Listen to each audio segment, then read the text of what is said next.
Good evening, everyone. Good news on earnings, the economy, and emerging markets added up to a positive day on Wall Street. After 6 losing sessions in a row, the Dow finally saw some much-needed gains after the sell-off in emerging market currencies seemed to level off. Home prices in November shot up nearly 14% from the same month in 2012, and a batch of strong earnings reports before the opening bell prompted investors to buy stocks again. Today's gains happened despite a surprise drop in December durable goods orders and a big sell-off in shares of Apple following disappointing earnings late Monday. So here's a look at the closing numbers. The Dow jumped more than 90 points, the Nasdaq added 14, the S&P up almost 11 points. More now on those earnings from some big-name companies out before the bell today, and that gave investors something to cheer about.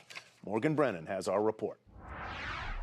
4 companies posting fourth quarter earnings that beat Wall Street's expectations today. Starting with Pfizer, increased sales of drugs for cancer and arthritis, plus cost-cutting measures and a lower tax rate helped the world's largest drug maker to beat estimates. And while key patent expirations pushed profit down 59% from a year ago, investors are focusing on Pfizer's promising pipeline for new drugs. Meanwhile, chemical maker DuPont saw its profit double thanks to demand for pesticides and seeds.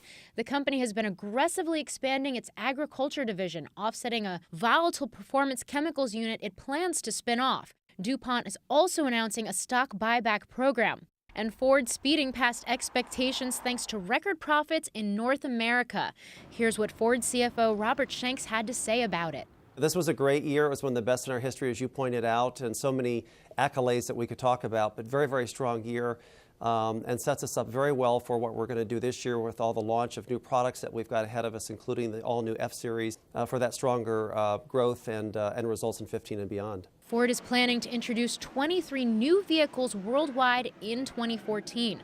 Lastly, American Airlines Group, the newly created company posting stronger than expected profit and revenue as fares climbed and fuel costs fell. It's the first time American has reported since merging with U.S. Airways, a move that helped parent company AMR emerge from bankruptcy last December. Turning attention to tomorrow, the earnings parade will continue with such big names as Facebook, Qualcomm, and Boeing reporting results. For Nightly Business Report, I'm Morgan Brennan.